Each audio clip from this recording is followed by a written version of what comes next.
ایک اور بات عرض کرنا، آپ کو پتہ ہے حضرت عثمان کو قتل کیا گیا ہے، حضرت عثمان کو قتل کیا گیا ہے نا۔ اب آئیے ایک اور امام کا کردار ان کی زندگی میں کیا رہا۔ بس پہلی بات میں نے کیا بتائی جی؟ پہلی بات کیا بتائی؟ بتائیں گے؟ پہلی بات ایران کیسے فتح ہوا، دوسری بات شورا، تیسری بات امام نے شورا کے خلاف کیا احتجاج کیا، حدیث مناشدہ پیش کیا، چوتھی بات کیا تیسری خلافت میں انہوں نے ان کی طرح کچھ کہا کہ نہیں کہا۔ عجیب چیز ہے، میں مطالعہ کر رہا تھا، خود میں نے پہلی مرتبہ پڑھا اور ابھی تک میں یہ جانتا تھا کہ صرف دوسرے خلیفہ نے کہا تھا لولا علی لہلک عمر۔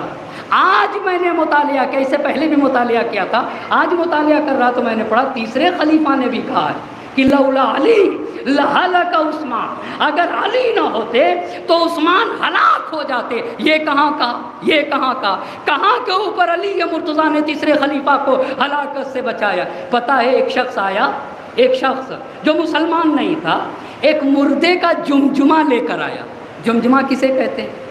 جمجمہ یہ جو سر ہوتا ہے نا، سر کا حصہ صرف ہڈی ہڈی رہے اور کچھ بھی نہ رہے، جمجمہ لے کر آیا ایک غیر مومن کا، اور کہہ رہا ہے تیسرے خلیفہ سے، آپ لوگ کہتے ہیں کہ جو لوگ مومن نہیں ہوتے اور جب مر جاتے ہیں تو ان پر عذاب ہوتا ہے، جہنم کی آگ انہیں جلاتی ہے، تو اس جمجمے پہ ہاتھ رکھ کے کہتا ہے کہ کہاں اس میں تو حرارت ہی نہیں، اس میں تو کوئی گرمی نہیں، کیسے جلاتی ہے؟ بہت توجہ کرنے کی ضرورت ہے۔ خوب اچھی طرح سے پھنسایا یا نہیں پھنسا دیا؟ ایک صلوات پڑھے بر محمد آل محمد۔ پھنسایا نہیں پھنسایا؟ آپ بتائیے، نہیں پھنسایا؟ خوب اچھی طریقے سے پھنسایا ہے یہاں پہ کہ آپ کہتے ہیں کہ آگ میں جلتا ہے۔ ایک بات بتا دوں، قرآن کی آیت ہے، جو لوگ یتیم کا مال کھاتے ہیں یأکلون فی بطونہم نارا، وہ حقیقت میں آگ کھاتے ہیں۔ تو بھئی وہ تو کھانا کھا رہا ہے یتیم کے پیسے سے۔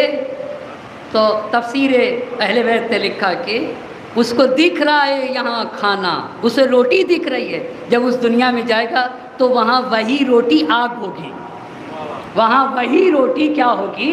آیت صحیح کہہ رہی ہے، جو یتیم کا مال کھاتے ہیں وہ آگ کھاتے ہیں، پر یہاں روٹی دکھتی ہوتی ہے، وہی مرنے کے بعد برزخ میں کیا دکھے گی؟ آگ ہوگی۔ اب سمجھ میں آ گئی بات؟ تو اس نے جمجمے پہ ہاتھ رکھ کے کہا، آپ کہتے ہیں کہ جہنم میں چلے گا، اس میں تو کوئی گرمی نہیں، اس میں تو کوئی حرارت نہیں۔ اب یہ پریشان اب کیا کریں؟ اب تو خطرے میں ہے خلافت۔ اچھا، علی مرتضیٰ کو بلایا، ابو الحسن کو بلا کے لا۔ ابو الحسن جب آئے، ہمارے امام آئے، تو امام نے کہا اچھا اپنا سوال دوہرا، کہ آپ کہتے ہیں یہ عذاب میں ہے، یہ آگ میں چل رہا ہے، اس میں کوئی حرارت نہیں، اس میں کوئی حرارت نہیں، جانے قربان ہو جائیں۔ اسے تو امام کہا جاتا ہے۔ امام نے کہا 2 پتھر لے کر آؤ۔ کیا کہا؟ 2 پتھر لے کر آؤ۔ اچھا، وہ پتھر جس کو رگڑا جائے تو آگ کی چنگاری نکلے۔ ہاں، توجہ کیا، نے کہا 2 پتھر لے کر آؤ۔ لے کر جب پتھر آئے تو امام نے کہا اس 2 پتھر کو رگڑو۔ جیسے ہی رگڑا چنگاری نکلنے لگی۔ کہا آگ ہے کہ نہیں اس میں؟ اب اس پہ ہاتھ رکھو، دیکھو حرارت ہے یا نہیں۔ بہت توجہ کرنے کی ضرورت ہے۔ کہا چنگاری نکلی، اس کا مطلب آگ ہے نا، آگ ہے نا۔ کہا آگ ہے، مگر تمہیں احساس نہیں ہوگا۔ ویسے ہی اس جمجمہ کی بھی مثال ویسے ہی ہے جیسے ان 2 پتھروں کی مثال ہے۔ ایک صلوات پڑھ دے بر محمد آل محمد۔ یہی وہ جگہ تھی جہاں تیسرے خلیفہ نے کہا لولا علی لہلک عثمان، اگر علی نہ ہوتے تو عثمان ہلاک ہو جاتے۔ جب یہ 4 باتیں، 5ویں بات آپ کی خدمت میں اب قریب ہو رہا ہوں، کیوں حضرت عثمان کو کیوں قتل کیا گیا؟ آخر حضرت عثمان بنی امیہ سے تھے نا، یا نہیں؟ حضرت عثمان بنی امیہ سے تھے۔ جب یہ سن 23 ہجری میں آئے نا تو ابو سفیان ان کے پاس آ گئے، اور ابو سفیان آنے کے بعد ابو سفیان نے کہا سارت الیک بعد تیم و بعد عدی، اے عثمان، یہ خلافت تیم کے بعد عدی کے بعد تم تک پہنچی ہے. سمجھ میں آ گئی نا؟ پہلے خلیفہ تیم سے، دوسرے خلیفہ عدی سے، ان کے بعد تم تک پہنچی ہے. فَأَدِرْهَا كَالْكُرَةِ، اب اسے گیند کی طرح گھما، اسے گیند کی طرح. وَجَعَلْ أَوْتَادَهَا بَنِي أُمَيَّةَ، اور اس کی بنیادوں کو بنی امیہ سے مضبوط کر دو. وَإِنَّمَا هُوَ الْمُلْكُ، جو کچھ ہے حکومت ہی ہے. وَلَا أَدْرِي مَا النَّارُ وَمَا الْجَنَّةُ، میں کچھ بھی نہیں جانتا جنت کیا ہے جہنم کیا ہے. اچھا، تو اب انہوں نے کیا کیا؟ اب توجہ کریے گا. اب انہوں نے اپنی حکومت میں بنی امیہ کی بھرتی شروع کر دی. کیوں قتل کیا گیا؟ دو کام کیے انہوں نے. پہلا کام، ساری پوسٹوں پہ، مضبوط پوسٹوں پہ کس کو بیٹھا دیا؟ کس کو بیٹھا دیا؟ بنی. آج بتاؤں گا اتنا اور اپنی بات کو سمیٹ دوں گا، لیکن اس بات کو کہنے سے پہلے ایک مرتبہ محمد اور آل محمد پہ صلوات بھیج دیں.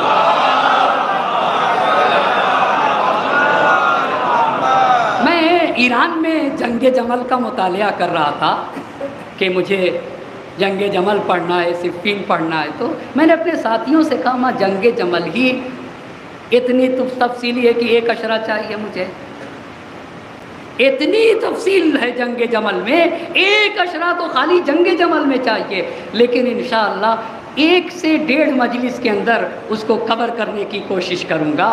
1 سے 1.5 مجلس کے اندر ہوا کیا؟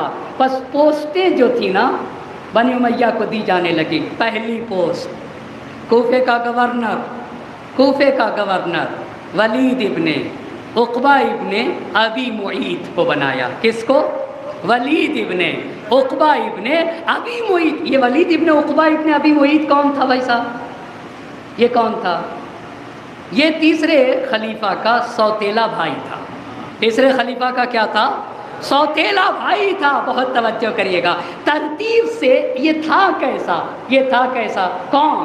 ولید ابن عقبہ بن ابی معیط. یہ خلیفہ کا کون تھا؟ بولیں. تیسرا سوتیلا بھائی ہے نا تیسرے خلیفہ کا. پہلی بات قرآن کی ایک آیت ہے، ان جاءکم فاسق بنبأ فتبینوا، اگر فاسق خبر لے کر آئے تو جستجو کرنا. فاسق کسے کہتے ہیں؟ بے دین اگر خبر لے کر آئے، جو گناہان کبیرہ انجام دیتے ہیں، وہ اگر کوئی خبر لے کر آئے تو بغیر تحقیق کے اس کی بات نہ ماننا. یہ اسی ولید ابن عقبہ کے بارے میں نازل. یہ ایک بات. پیغمبر نے کس کو کوفے کا گورنر بنایا گیا؟ پیغمبر نے کوفہ کب شہر میں بدلا ہے؟ 16 سے 17 ہجری میں. 16 سے 17 ہجری میں. اور یہ کب کا واقعہ ہو رہا ہے؟ 23 کے بعد کا. اچھا، پس آئے ان جاءکم فاسق بنبأ، اگر فاسق کوئی خبر لے کر آئے تو بغیر تحقیق کے نہ ماننا. اسی کے بارے میں اتری. یہ پہلی بات. نبی نے اس کو کہا یہ جہنمی ہے. کس کو نبی نے کہا ہے؟ اسی کو، ولید ابن عقبہ بن ابی معیط کو. تیسری بات، یہ زانی ہے، زناکار اور شرابی. چوتھی بات، یہ تیسرے خلیفہ کا گورنر، اور کوفے میں اس نے شراب پی کے نماز پڑھا دی صبح کی ولید ابن عقبہ نے، اور 2 کے بجائے 4 رکعت پڑھائی. اور 4 رکعت پڑھانے کے بعد کہتا ہے مومنین سے اگر کہو تو اور پڑھا دو. اور جانتے ہیں خدا کی قسم یہ تاریخ ہے. آپ یہ بتائیے کیوں نہ حسین اپنا خون دیں گے؟ کیوں نہ دیں گے بھائی صاحب دین کو؟ اور اتنے ہی نہیں. آپ کو پتہ ہے رکوع میں کیا پڑھا جاتا ہے؟ آپ ذرا بتائیے گا رکوع میں کیا پڑھتے ہیں؟ سبحان ربی العظیم و بحمدہ. یہ تیسرے خلیفہ کے گورنر میں رکوع میں جا کر کا اشرب واسقنی، پیو اور پلاؤ. ایک صلوات پڑھے بر محمد اور آل محمد کا. پیو اور پلاؤ. اچھا، اتنا ہی نہیں. یہ بتائیے مسجد کو نجس کرنا کیسا ہے؟ مجھے بتائیے نا. نجس کرنا حرام ہے مسجد کو. انہوں نے شراب پینے کے بعد محراب میں قے بھی کیا، الٹی کیا بھائی صاحب شراب کے. تو تیسرے خلیفہ کو شراب پیا ہے. بھائی گورنر شراب پی کے نماز پڑھا دے رہا ہے، گھر میں پیو کوئی نہیں مارنے آئے گا. مگر اگر ماحول خراب کرو گے تو کوڑے برسائے جائیں گے۔ رمضان کا بھی یہی حکم ہے، کوئی روزہ نہ رکھے تو گھر میں رہے، لیکن اگر مجمع عام میں اگر کوئی روزہ کی حرمت کو پامال کرتا ہے تو دین کہتا ہے کہ 25 کوڑے مارے جائیں اس کو۔ کیوں؟ اس لیے کہ خود روزہ نہیں رہ رہا ہے، حرمت کو پامال کر رہا ہے، رمضان کی حرمت کو پامال۔ اما ہم اسی لکھنؤ میں پڑھے ہیں، اسی مرکز علم و ادب میں نے درس لیا۔ ہم جب یہاں پڑھتے تھے تو ہوٹلوں کی حالت یہ تھی کہ پردے پڑے رہتے تھے، ہوٹلوں پہ پردے پڑے رہتے تھے۔ آہستہ آہستہ سب پردے ہٹنے لگے، کوئی کہنے والا بھی نہیں ہے کہ جا کر ان ہوٹل والے سے کہے بھیا پردہ ڈالا کرو، کم سے کم حرمت ماہ مبارک رمضان کی وجہ سے پردے کیوں نہیں ڈالتے، کوئی نے قے کر دیا۔ تو تیسرے خلیفہ کو سزا دینا چاہیے یا نہیں دینا چاہیے؟ ایک مثال دی نا، جگر جگر است دیگر دیگر است، خون خون ہوتا ہے۔ میں کس کا خون لگا اسلام کے پھیلنے میں؟ بنی ہاشم کا خون لگا ہے نا، یہ حقیقی جانشین ہے۔ آپ کو پتہ ہے امیر المومنین نے یہ جب مدینے میں آیا سب نے اعتراض کیا تیسرے خلیفہ سے، امیر المومنین نے اعتراض کیا بھئی اس کو ہٹاؤ گورنری سے، گورنری سے تو ہٹا دیا گیا، پھر اس کی جگہ سعید بن عاص کو گورنر بنایا گیا، یہ بھی بنی امیہ سے، اور یہ بھی گندا ہی انسان تھا۔ اور جب یہ آیا ولید ابن عقبہ ابن ابی معیط تو امام نے کہا کوئی کوڑا مارے یا نہ مارے، اللہ اللہ میں اسے کوڑے لگاؤں گا، ولو یہ کہ یہ کہیں کہ علی جلاد ہے، اس لیے کہ علی دین کی حرمت کو پامال ہوتے ہوئے نہیں دیکھ سکتے۔ ایک صلوات پڑھیں گے بر محمد۔ اچھا یہ ایک بات ہو گئی، یہ ایک بات ہو گئی۔ دوسری بات بصرے کا گورنر عبداللہ ابن عامر ابن قریظ کو بنا دیا۔ نام ذرا آپ لیجیے، عبداللہ ابن عامر ابن قریظ کو۔ یہ کون تھے؟ یہ ماموزاد بھائی تھا۔ یہ کون تھا بھائی صاحب؟ یہ ماموزاد بھائی تھا، یہ ماموزاد بھائی تھا۔ عبداللہ اسے 25 سال کا تھا تو اسے بصرہ دے دیا۔ آپ دیکھ رہے نا کیوں حضرت عثمان کو قتل کیا گیا، کیوں؟ بہت توجہ کریے گا۔ اچھا، اور عیاش مزاج تھا، لوگ اعتراض کرتے تھے کہ اس کو گورنری سے ہٹاؤ، مگر تیسرے خلیفہ نے پھر بھی گورنری سے نہیں ہٹایا۔ آئیے مصر کا گورنر نہیں ہٹایا، مصر کا گورنر عبداللہ ابن ابی سرح کو بنا دیا۔ کس کو؟ عبداللہ ابن ابی سرح کو۔ یہ کون تھا؟ یہ رضائی بھائی تھا۔ یہ کون تھا؟ رضائی بھائی کس کو کہتے ہیں؟ میں مثال دوں، مثال کے طور پر میں کم سن ہوں اور ابھی اپنی ماں کا دودھ پی رہا ہوں، اور ایک اور بھی بچہ ہے جو ابھی 5-6 مہینے کا ہے۔ اگر میری ماں اس بچے کو دودھ پلاتی اور کم سے کم 15 مرتبہ پلائیں، کتنی مرتبہ؟ 15 مرتبہ پلا دے میری ماں، تو اب یہ میرا بھائی ہو جائے گا۔ صحیح ہو گئی بات؟ یہ بچہ کیا ہو جائے گا؟ میرا رضائی بھائی ہوگا، یعنی وہ بھائی جو دودھ پلانے کی وجہ سے ہوتا ہے۔ تو عبداللہ ابن ابی سر کیا تھا؟ رضائی بھائی تھا۔ یہ کون تھا؟ یہ اسلام کا مسخرہ اڑاتا تھا، یہ مذاق اڑاتا تھا، اور اتنا مذاق اڑاتا تھا نبی کا، اور اتنا دین کا مذاق اڑاتا تھا کہ نبی نے اس کے بارے میں کہہ رکھا تھا کہ اگر یہ کعبے کے پردے سے بھی چمٹا ہو تب بھی اس کو قتل کر دو۔ کعبے میں جہاں گھاس نہیں اکھاڑی جا سکتی ہے، جہاں ایک پتا ادھر سے ادھر نہیں کیا جا سکتا، کہا اگر یہ کعبے سے بھی چمٹا ہو تب بھی اس کو قتل، اس کا خون مباح ہے۔ اس کو کہاں کا گورنر بنایا گیا؟ مصر۔ اور اتنے ظلم کیے مصر والوں پہ، مصر والے شکایت کرتے رہے، اسے نہیں ہٹایا گیا۔ اچھا جانتے کیا ہوا؟ جب نبی نے کہا تھا، نبی نے اپنی حیات میں کہا تھا اس کو قتل کر دینا، تو کچھ دنوں کے لیے مکہ چھوڑ کر بھاگ گیا تھا۔ ایک صلوات پڑھتے بر محمد علیہ محمد۔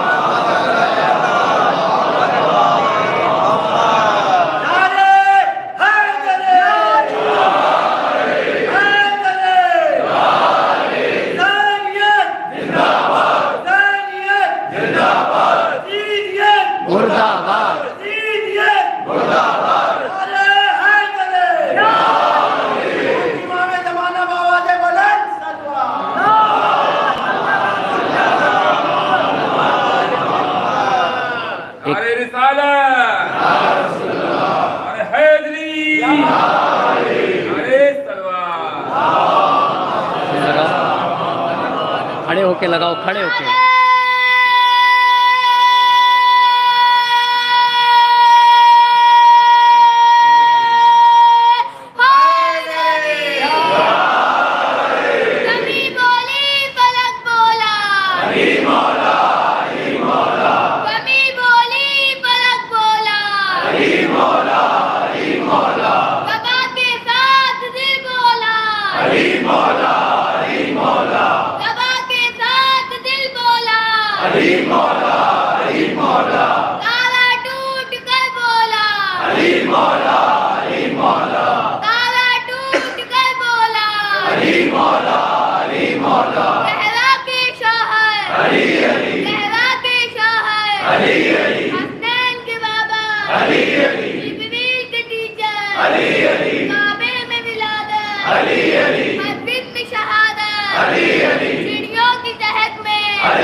بس آپ نے دیکھا ایک صلوات پڑھ دے بر محمد اور آل محمد. تو عبداللہ ابن ابی سر پیغمبر نے کہا کہ اگر یہ کعبے کے پردے سے بھی لپٹا ہو تو اسے قتل کر دینا. اچھا، تو تیسرے خلیفہ یہ تو چلا گیا عبداللہ ابن ابی سر پیغمبر کی حیات میں مکہ چھوڑ کے. تیسرے خلیفہ نے اس کو بلایا اور آیا تو تیسرے خلیفہ نبی کے پاس اس کو لے کر آئے نبی کی حیات میں. اور جب نبی کے پاس لے کر آئے تو نبی سے کہا کہ اللہ کے نبی سے معاف کر دیں. تو نبی گرامی نے اپنا سر جھکا لیا اور تھوڑی دیر تک خاموش رہے. تھوڑی دیر تک کیا رہے؟ آپ بتائیے کیوں خاموش رہے تھے؟ آپ بتائیے کیوں خاموش رہے تھے؟ بھائی صاحب تھوڑی دیر تک خاموش رہے اور اس کے بعد اسے معاف کر دیا. تو لوگوں نے کہا کہ اللہ کے نبی آپ نے اس کو واجب القتل بتایا تھا، آپ نے اسے کیوں معاف کر دیا؟ کہا میں خاموش اسی لیے تھا کہ تم میں سے کوئی اٹھتا اور اسے قتل کر دیتا. ایک صلوات پڑھ دے بر محمد اور آل محمد. بس یہ تین. چوتھا آدمی معاویہ کو کہاں کا بنایا انہوں نے؟ دمشق. بس دمشق معاویہ کے اختیار میں. ولید ابن عقبہ کو کہاں دے دیا بتائیے؟ کوفہ دے دیا، ٹھیک ہے نا. عبداللہ ابن عامر ابن قریظ بصرہ دے دیا اور عبداللہ ابن ابی سر کو کیا دے دیا؟ مصر دے دیا. اچھا، حکم بن ابی العاص. حکم بن ابی العاص کون ہے؟ حکم بن ابی العاص یہ تیسرے خلیفہ کا چچا ہے. یہ رسول خدا کے گھر میں سوراخ سے جھانکا کرتا تھا اور رسول جیسے چلتے تھے ویسے ان کی ایکٹنگ کرتا تھا. ایک صلوات پڑھتے بر محمد اور آل محمد. رسول پاک کی ایکٹنگ کرتا تھا. تو رسول خدا نے حکم بن عاص کو مدینے سے نکالا تھا. پہلے خلیفہ بھی بلانے کی ہمت نہیں رکھتے تھے، دوسرے خلیفہ نے بھی نہیں بلایا، پر تیسرے خلیفہ. آپ یہ بتائیے رحمت للعالمین پیغمبر جسے بھگا دے وہ کتنا گندا انسان رہا ہوگا. تو حکم بن ابی العاص کو کس نے بلایا مدینے میں واپس؟ تیسرے خلیفہ نے. کیوں قتل کیا گیا تیسرے خلیفہ کو؟ اس لیے سارے مسلمان. اور اتنا ہی نہیں، قبیلہ بنی قزاعہ کا زکوٰۃ جمع کرنے کا ذمہ دار حکم بن ابی العاص کو دیا اور جب وہ زکوٰۃ جمع کر کے لائے تو 3 لاکھ درہم جمع کر کے لائے. سارا کا سارا پیسہ اپنے چچا کو دے دیا. مسلمانوں کی زکوٰۃ کس کو دے دیا؟ اپنے چچا کو. کتنے لوگوں کو بتا چکا میں، کتنے لوگوں کے نام. اب یہیں پہ آج بات روک دوں گا، یہیں پہ آج کی بات. اتنی کرسیاں اتنے لوگوں کو دی. ایک مرتبہ میرے ساتھ ہو جائیں اور پھر محرم کے اب رونے کے دن ہیں، پھر عزائے سید الشہداء اور مصائب آل محمد. ایک مرتبہ پھر سے آنا چاہوں گا اپنی بات کو. پہلی بات یہ بتائی گئی کہ ایران کیسے فتح ہوا. دوسری بات یہ ہوئی کہ تیسرے خلیفہ کو کیسے چنا گیا. تیسری بات یہ ہوئی کہ شورا کے مقابل میں امیر المومنین کا احتجاج کیا تھا؟ چوتھی بات یہ ہوئی کہ تیسری خلافت میں امام کا کردار کیا تھا، کیسے ان کو بچایا۔ پانچویں بات یہ تھی کہ جب عثمان مسند خلافت پر آئے تو بڑے بڑے پوسٹیں اپنے رشتہ داروں کو دے دیا۔ کوفہ کس کو دیا؟ ولید ابن عقبہ بن ابی معیط کو۔ بصرہ کس کو دیا؟ عبداللہ ابن عامر ابن قریظ کو۔ مصر کس کو دیا؟ عبداللہ ابن ابی سارہ کو۔ ٹھیک ہو گئی بات۔ دمشق کو کس کو دیا؟ امیر شام کو۔ ایک بہت بڑا رائٹر ہے ویل ڈوران، اس نے معاویہ کے بارے میں لکھا ہے کہ یہ پورا کا پورا یہ دنیا دار انسان تھا، اس کو دین سے کوئی مطلب نہیں تھا۔ یہ ہم نے نہیں لکھا ہے۔ حکم بن ابی العاص جس کو رسول نے بھگایا تھا، اس کو مدینے میں بلایا گیا۔ مروان کو بھی بھگایا تھا۔ ایک روایت کہ مروان کو بھی کیا کیا گیا؟ بلایا کہ کل کی گفتگو مروان کیسا، اس کو رسول خدا نے کہا کہ الوضع ابن الوضع، یہ چھپکلی ہے اور اس کا باپ بھی چھپکلی ہے۔ چھپکلی ابن چھپکلی کہا اس کو۔ کیوں مروان کو چھپکلی کہا؟ کیوں حکم کو چھپکلی کہا؟ یہ کل یہ جو چھپکلیاں گھروں میں ہوتی ہیں نا، پانچویں امام نے کہا ہے کہ ان کو مار کے غسل کیا کرو۔ پانچویں امام بیٹھے تھے اور پانچویں امام کے صحابی بیٹھے تھے، تو انہی بنی امیہ کے بارے میں گفتگو ہو رہی تھی، تو ایک چھپکلی وہیں دیوار پہ آئی اور اس نے منہ سے اپنی زبان نکال کے ایسے کر دیا۔ تو امام تو ہر ایک کی زبان کو سمجھتے ہیں۔ امام نے اپنے ساتھی سے کہا پتہ ہے یہ کیا کہہ رہی ہے؟ کہا آپ بتائیے۔ کہا یہ کہہ رہی ہے کہ اگر تم لوگ بنی امیہ کی برائی کرو گے تو میں علی پہ لعنت کرتی رہوں گی۔ اب آپ کو پتہ چلا کیوں مروان کو نبی نے کہا تھا یہ چھپکلی ہے اور چھپکلی کا بیٹا ہے۔ ان کو علی سے نفرت ہے، چھپکلی کو علی سے محبت نہیں، انہیں یہی یزید سے، معاویہ سے۔ یہ میرے پانچویں امام کا بیان کہا، اسی لیے کہا کہ بنی امیہ کا جب آدمی رہتا ہے نا تو یہ امام کا بیان ہے، وہ دکھنے میں آدمی دکھتا ہے، جب مرتا ہے تو چھپکلی کی شکل میں جاتا ہے وہاں کے اوپر۔ کہا دشمن علی جب مرتا ہے نا چھپکلی کی شکل میں۔ بس عزیزان محترم، زحمت کو تمام کر دیا۔ محرم کی 5 تاریخ ہے، محرم کی 5 تاریخ۔ سعید کے جذبے کو سنا کل آپ نے، مسلم ابن اوسجا کے جذبے کو سنا۔ اب خون کی باری ہے، مورخین کی رسائی ہاں خیموں تک نہیں ہو سکتی ہے مگر احساس کی رسائی ہوتی ہے۔ بیویاں اپنے بچوں کو سمجھاتی تھیں کہ دیکھو کل حسین کے کام آنا ہوگا۔ زینب اپنے دونوں ماں جائے اور محمد سے سمجھا رہی ہوں گی، اے اون محمد کل ماموں کے بارگاہ میں تمہیں قربانی کا نذرانہ پیش کرنا ہوگا، تم دادا جعفر طیار کی شجاعت دکھا دینا اور نانا علی مرتضیٰ کی شجاعت دکھا دینا۔ اجرکم اللہ۔ بڑا اہتمام کیا تھا عبداللہ نے اون محمد کو امام حسین کے ساتھ کرنے کے لیے۔ جناب اون محمد کربلا سے سید الشہداء کے ساتھ ساتھ نہ تھے، حضرت عبداللہ دونوں حضرات کو مکہ مکرمہ لائے تھے، اور حسین کے ساتھ کرنے کے بعد حضرت عبداللہ نے یہی کہا تھا، اے میرے بچوں دیکھو ماموں پہ ضرورت پڑ جائے نا تو اپنی جان ماموں پہ قربان کر دینا۔ یہ عبداللہ کا اہتمام تھا اور ایک طرف زینب کا اہتمام تھا۔ اے میرے بچوں ارے ماموں کے سامنے قربان ہو جانا، دادا کی شجاعت دکھانا ہوگا، نانا کی شجاعت کا مظاہرہ کرنا ہوگا۔ اب جب شہادتوں کا سلسلہ شروع ہوا اور محمد حسین کی بارگاہ میں کھڑے ہوئے حسین نے انہوں محمد کو اجازت دی، دونوں ماں جائے میدان جہاد میں آئے۔ لڑتے لڑتے عجب نہیں ایک بھائی فرات کی طرف بڑھنے لگا تو دوسرے بھائی نے کہا بھیا ارے سکینہ پیاسی ہے، اے بھیا اصغر پیاسا ہے، اے بھیا پانی نہ پی لینا، اجرکم اللہ۔